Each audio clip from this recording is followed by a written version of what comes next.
जय हिंद दोस्तों पिछली वीडियो में मैंने आपको बताया था कि कैसे पाकिस्तान और आईएसआई की शह पाके जैश ए मोहम्मद ने पुलवामा के अटैक को अंजाम दिया और कैसे हमारी सिक्योरिटी फोर्सेस और इंटेलिजेंस एजेंसीज़ ने ना सिर्फ उस कॉन्स्पिरेसी को दुनिया के सामने बेनकाब किया बल्कि उसके कुछ की कॉन्स्पिरेटर्स जिसमें मौलाना मसूद अज़हर के 2 भतीजे भी शामिल थे उन्हें कश्मीर में न्यूट्रलाइज़ किया। पुलवामा अटैक ने हमारा इंडिजिनस जो इंडिया का वॉर ऑन टेरर है उसकी कुछ इम्पॉर्टेंट फॉल्ट लाइंस को एक्सपोज किया। उसने हमें ये बताया कि क्यों हमारे लिए इन टेरर आउटफिट्स के जो नर्व सेंटर हैं जो पाकिस्तान के अंदर है उनको टारगेट करना ज़रूरी है और क्यों ऐसे किसी एक्शन के अभाव में हमारे जो सिक्योरिटी फोर्सेस हैं वो कश्मीर के अंदर इतने वल्नरेबल हो जाते हैं। प्रधानमंत्री मोदी को जब पुलवामा की त्रासदी की खबर मिली तो उन्होंने तुरंत कैबिनेट कमेटी ऑन सिक्योरिटी की बैठक बुलाई। इस बैठक में उनके cabinet colleagues finance minister Arun Jaitley, defence minister Nirmala Sitharaman, foreign minister Sushma Swaraj, home minister Rajnath Singh, इनके अलावा सिक्योरिटी चीफ्स और national security adviser Ajit Doval भी शामिल थे।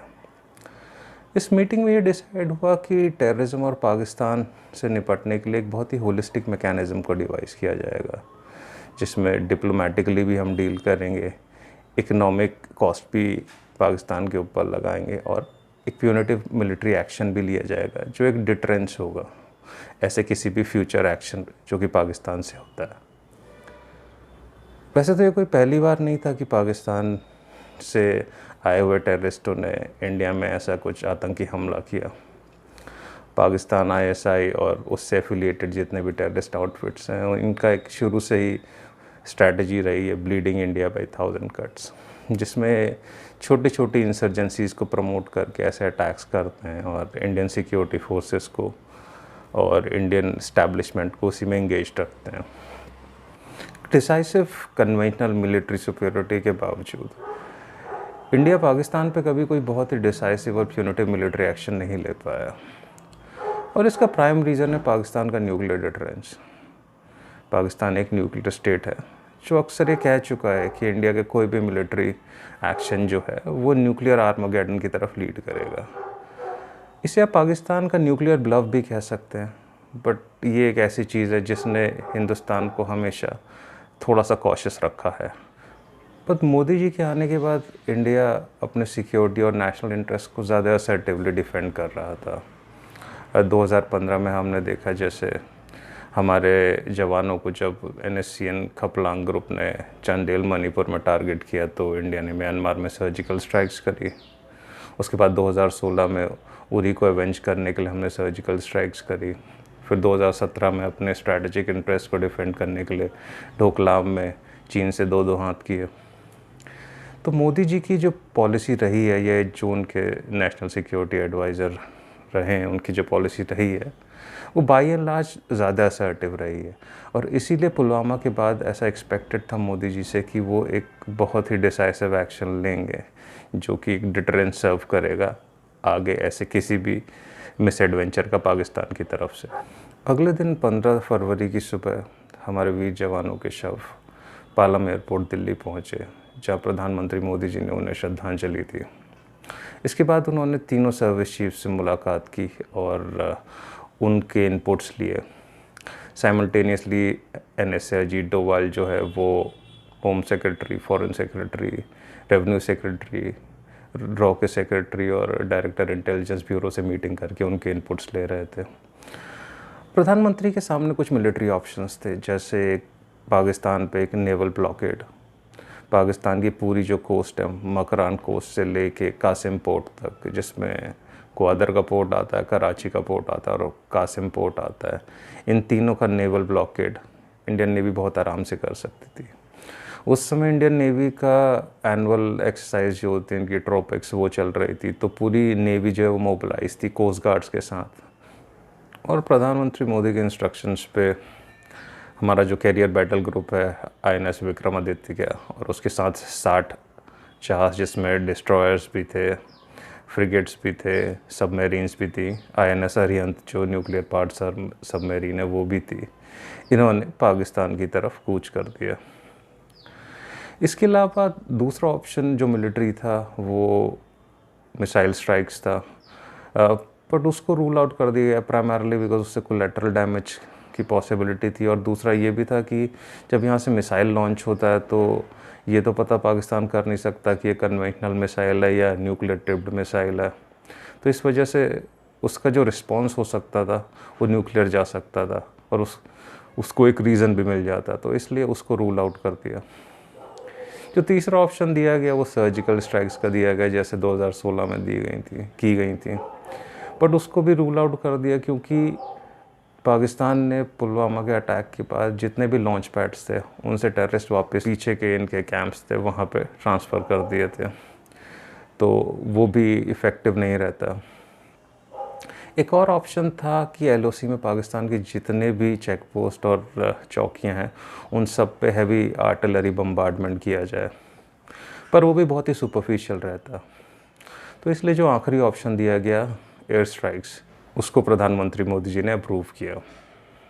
हमारे जो एयरफोर्स चीफ थे उस समय के air chief marshal BS Dhanoa, वो ऐसा ही कुछ एंटिसिपेट कर रहे थे, इसलिए उन्होंने पहले ही जो वेस्टर्न एयर कमांड है उसके chief air marshal C Hari Kumar, उनको इंस्ट्रक्शंस दे दिए थे कि वो एक मिशन डिवाइस करें और प्लान करें इन केस एयरफोर्स को स्ट्राइक करना हो। फरवरी का महीना एयरफोर्स के लिए भी बहुत ही बिजी महीना था। उनकी ट्रायनवल एक्सरसाइज वायु शक्ति हो रही थी राजस्थान में और दूसरी तरफ बेंगलोर में एयर शो था, इसलिए ये एक बहुत ही हरक्यूलियन टास्क था कि सारी चीज़ों को मोबिलाइज करना बिना दुश्मन को चेताए हुए कि हमने डिसाइड कर लिया है कि अब हम एयर स्ट्राइक ही करेंगे। 18 तारीख को कैबिनेट ने एयर स्ट्राइक्स का अप्रूवल दे दिया था और इसीलिए वेस्टर्न एयर कमांड को साउथ वेस्टर्न एयर कमांड और सेंट्रल एयर कमांड के साथ मिलके एक कोलैबोरेशन में स्ट्रैटेजी बनानी थी और पाकिस्तान में कुछ डेजिग्नेटेड टारगेट्स को टारगेट करना था। ये टारगेट्स सेलेक्ट करने की responsibility research and analysis wing की थी। इसके अलावा टारगेट्स को सेलेक्ट करने के बाद उनकी टेक्निकल सर्विलेंस का काम NTRO का था। इसरो को भी रोप इन कर लिया जो कि हाई रेजोल्यूशन इमेजरी प्रोवाइड कर रहा था टारगेट्स की लोकेशन के लिए। एयरफोर्स की इंसिस्टेंस पे मेट डिपार्टमेंट को भी इन्वॉल्व किया गया क्योंकि उस समय क्या था कि जो वेस्टर्न डिस्टर्बेंसेस थे जो मेडिटेरेनियन सी और कैस्पियन सी से आते थे उनकी वजह से एक बहुत ही थिक क्लाउड ब्लैंकेट और बारिश हो रही थी, तो इस वजह से उनका इंस्ट्रक्शंस लेना भी बहुत ज़रूरी था। वो स्पेसिफाई करते कि कौन से ऐसे डेज जहाँ पे क्लाउड कवर कम होगा, जहाँ पे बारिश कम होगी, जहाँ पे मौसम थोड़ा साफ़ होगा एयर स्ट्राइक्स कंडक्ट करने की। इनफैक्ट उन्हीं ने इंस्ट्रक्ट किया एयरफोर्स को कि 26 और 28 फरवरी के बीच रिलेटिवली क्लाउड कवर कम होगा और हम टारगेट कर पाएंगे। रॉ ने 5 टारगेट्स आइडेंटिफाई किए।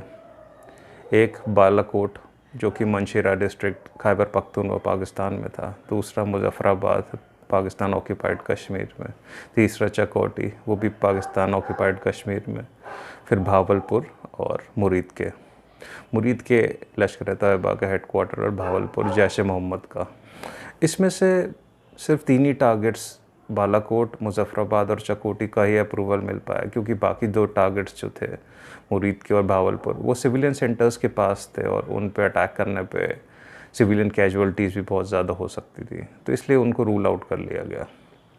जो बचे हुए 3 टारगेट्स थे इनकी सैटेलाइट इमेजरी के लिए इसरो ने जो उनके मिलिट्री सैटेलाइट्स हैं GSAT 6, 7, 7B, इनके थ्रू हाई रेजोल्यूशन इमेजिंग इनकी निकाली ताकि एयरफोर्स उनको स्टडी कर सके और फिर डिवाइस कर सके अपना बैटल प्लान। दोस्तों, से 2500 साल पहले एक चाइनीज़ मिलिट्री स्ट्रेटजिस्ट हुआ करते थे सुन त्सू। उन्होंने कहा था कि अगर आप अपनी कैपेबिलिटीज़ जानते हैं और अपने दुश्मन की कैपेबिलिटीज़ जानते हैं और इन सब को कंसिडर करके एक मिलिट्री प्लान डिवाइस करते हैं तो आपकी जीत ऑलमोस्ट निश्चित हो जाती है। अगर आप अपनी कैपेबिलिटीज़ जानते हैं और दुश्मन की कैपेबिलिटीज़ नहीं जानते हैं फिर भी आप जीत सकते हैं, पर अगर आप अपनी कैपेबिलिटीज़ भी नहीं जानते और दुश्मन की कैपेबिलिटीज़ भी नहीं जानते तो आप हर हालत में हारेंगे।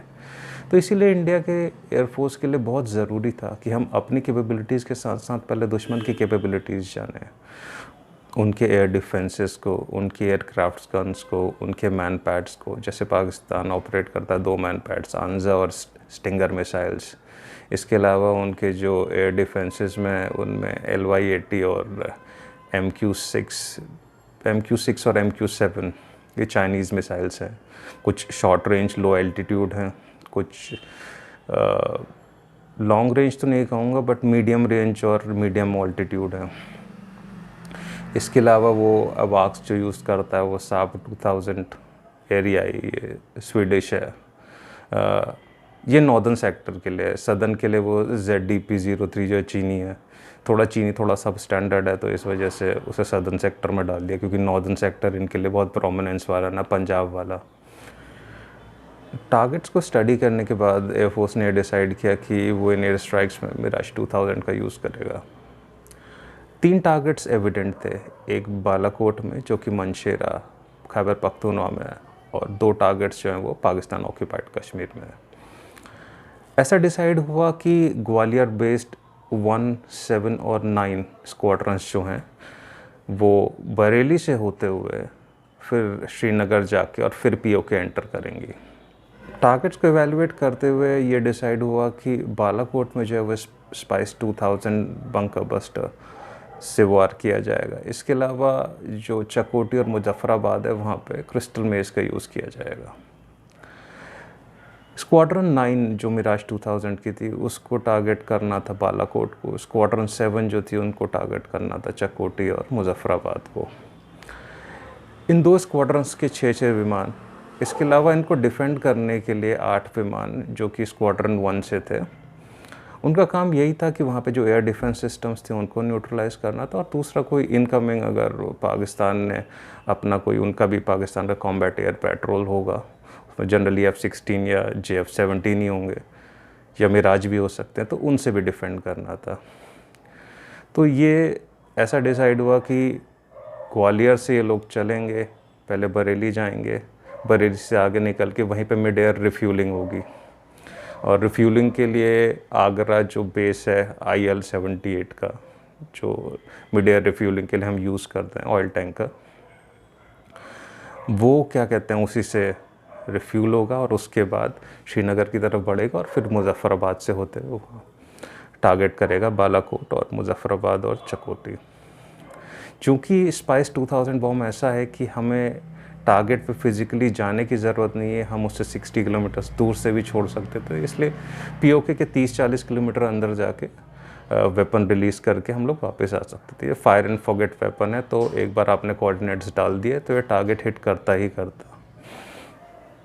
ऐसा शुरू से ही माना जा रहा था कि ये जितने भी टारगेट्स हैं इसमें सबसे ज़्यादा इम्पोर्टेंट टारगेट जो है वो बालाकोट का जैश का ट्रेनिंग कैंप है। पहले तो ऐसा इसलिए क्योंकि ये एक बहुत ही इम्पोर्टेंट और बड़ा ट्रेनिंग कैंप है।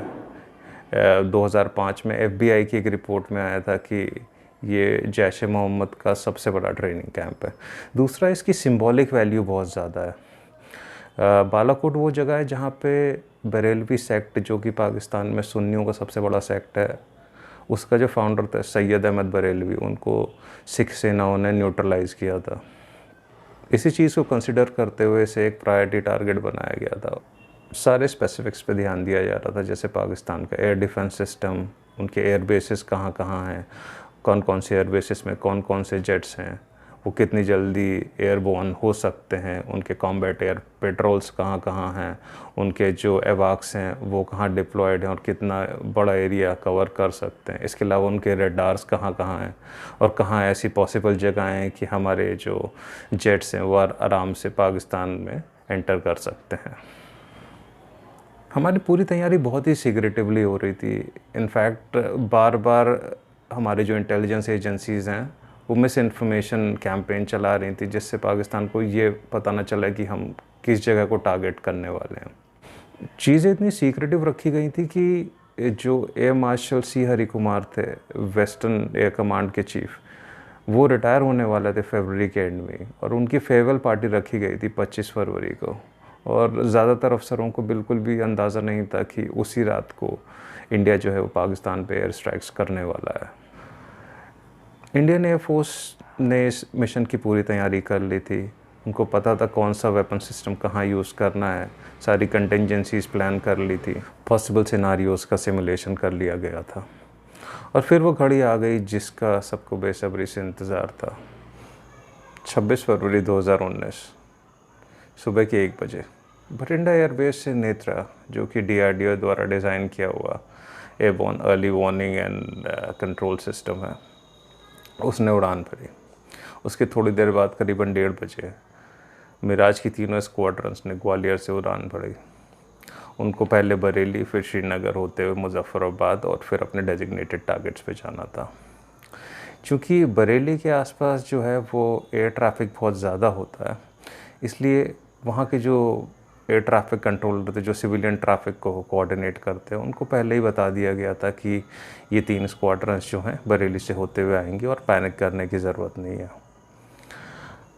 बरेली के पास ही आगरा है, जहाँ पे हमारा जो मिड एयर रिफ्यूलिंग के लिए ऑयल टैंकर्स जो होते हैं IL-78, उन्होंने वहाँ से उड़ान भरी। एक बहुत ही कंपोजिट पैकेज था जिसमें मिड एयर रिफ्यूलिंग का कंपोनेंट भी था, हमारा स्ट्राइक पैकेज जो था मिराज 2000 वो भी था, सुकोई 30 MKI भी था, हेरॉन जो UAV है वो भी था, नेत्रा भी था, एवाक्स फाल्कन भी था जो हमने इज़राइल से लिया था, जैगवार्स भी थे। तो एक बहुत ही कंपोजिट स्ट्रैटेजी के तहत हम पाकिस्तान को टारगेट कर रहे थे। मिराज जब बरेली के पास पहुंचे तो इन्होंने मिड एयर रिफ्यूलिंग करी और फिर श्रीनगर की तरफ बढ़ गए। उधर जब ये श्रीनगर के पास आए तो पाकिस्तान का जो वाक्स था साब 2000 एरिया, वहाँ इन लोगों को लोकेट कर लिया गया और अकॉर्डिंगली पाकिस्तान ने अपने काउंटर मेजर्स लेने शुरू कर दिए। उनके जो एयरबेसेस थे उस रीजन में सरगोदा हो गया, मुरीद हो गया और रफ़ीकी हो गया और कामरा हो गया, यहाँ पे हलचल शुरू हो गई। एयरक्राफ्ट तैयार होने लगे किसी भी पॉसिबल कॉम्बैट के लिए।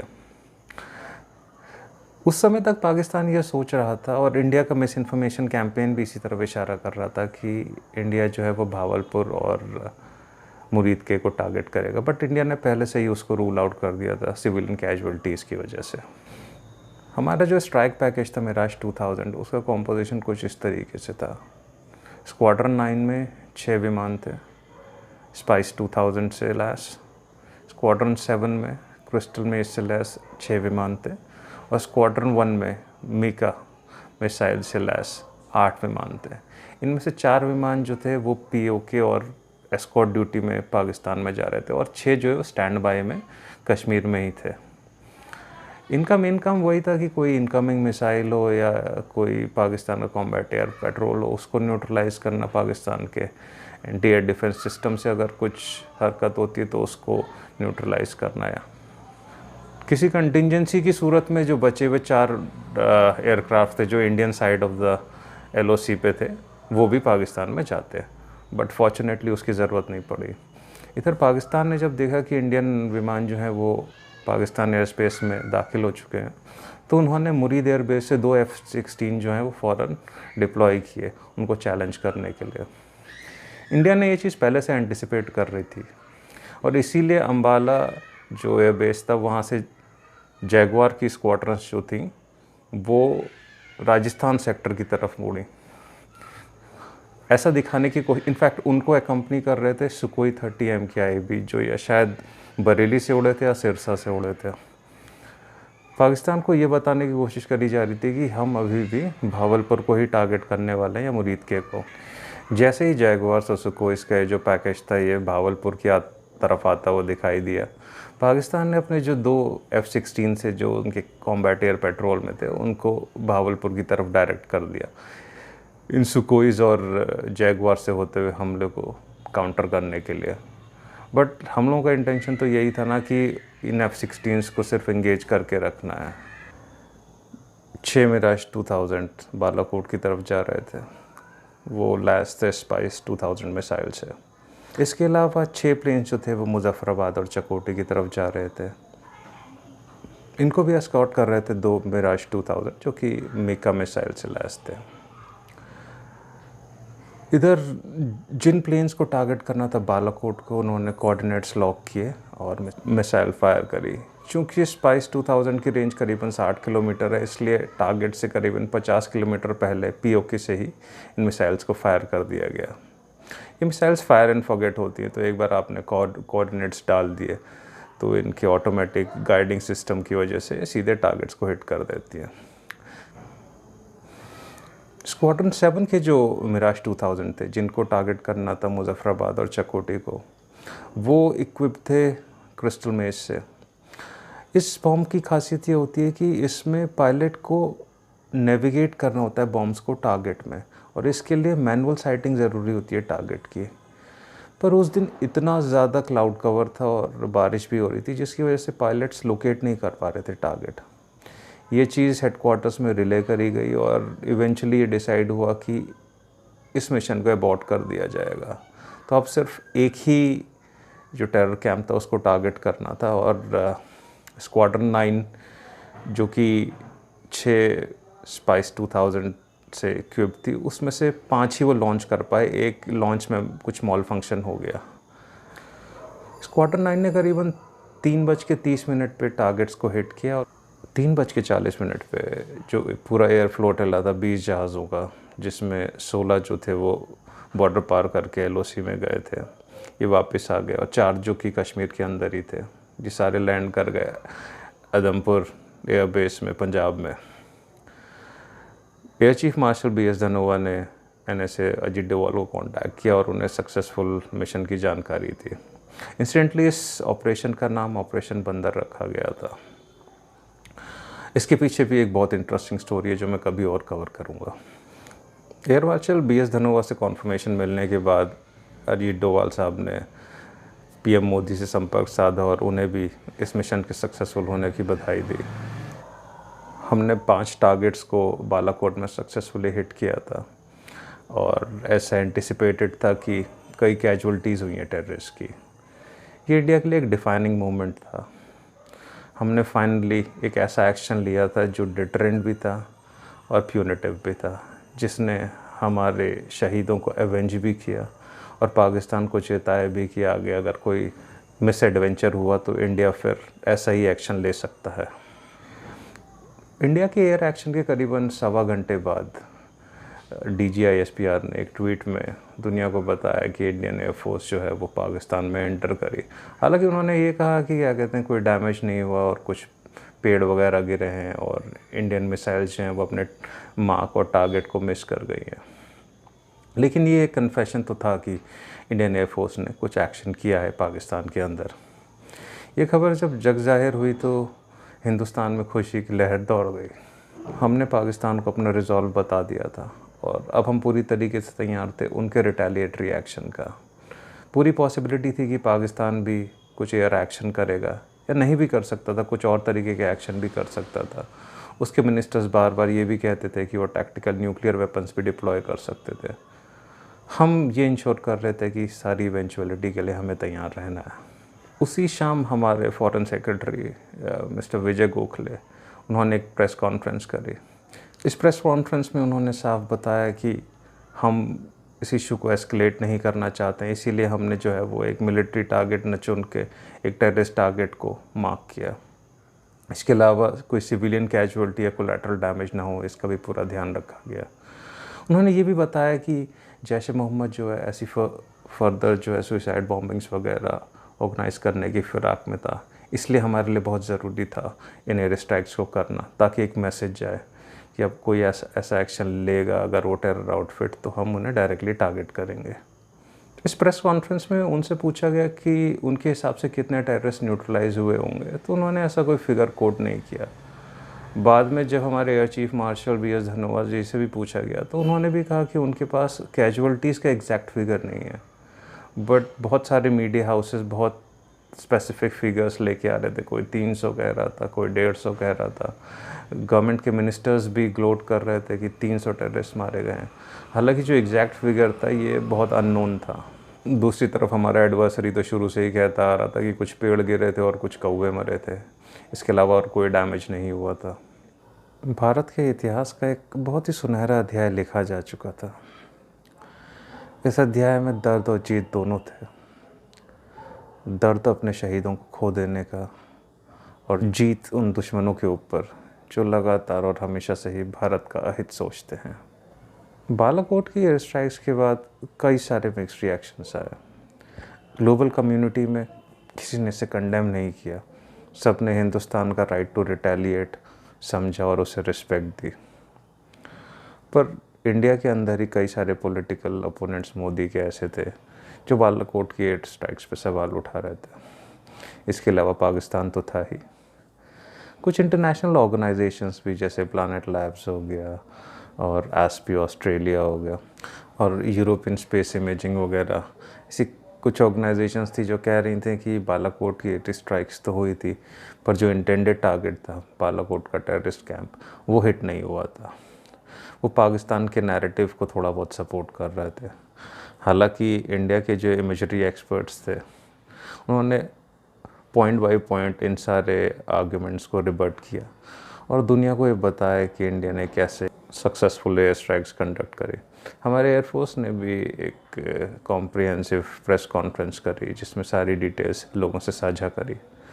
फिर एयर स्ट्राइक्स के करीबन 45 दिन बाद पाकिस्तान एक गाइडेड टूर पे कुछ जर्नलिस्ट को जाबा टॉप, जहाँ पे बालाकोट का टेररिस्ट कैंप सिचुएटेड था, वहाँ ले गया। वहाँ पे चूँकि एक गाइडेड टूर था तो बहुत ही लिमिटेड एक्सेस थी और लिमिटेड ही जगह जा सकते थे, तो इस वजह से जो जर्नलिस्ट वहाँ गए उन्होंने ऐसा कुछ बहुत ज़्यादा डिस्ट्रक्शन वगैरह नोटिस नहीं किया और यही उन्होंने पब्लिश किया। बट हमारी एयरफोर्स ने उसे रिबर्ट किया और कैटेगोरिकली कहा कि उन्होंने जो इंटेंडेड टारगेट्स थे उन्हें हिट किया। एज एन इंडियन मेरे पास कोई कारण नहीं है कि मैं अपने एयरफोर्स को डाउट करूं या उसके नैरेटिव को ना मानूं। इंडियन एयरफोर्स ने हमेशा जो कहा है वो किया है और ये चीज़ इंडिया के सारे आर्म्ड फोर्सेस के लिए है, आर्मी, नेवी और एयरफोर्स।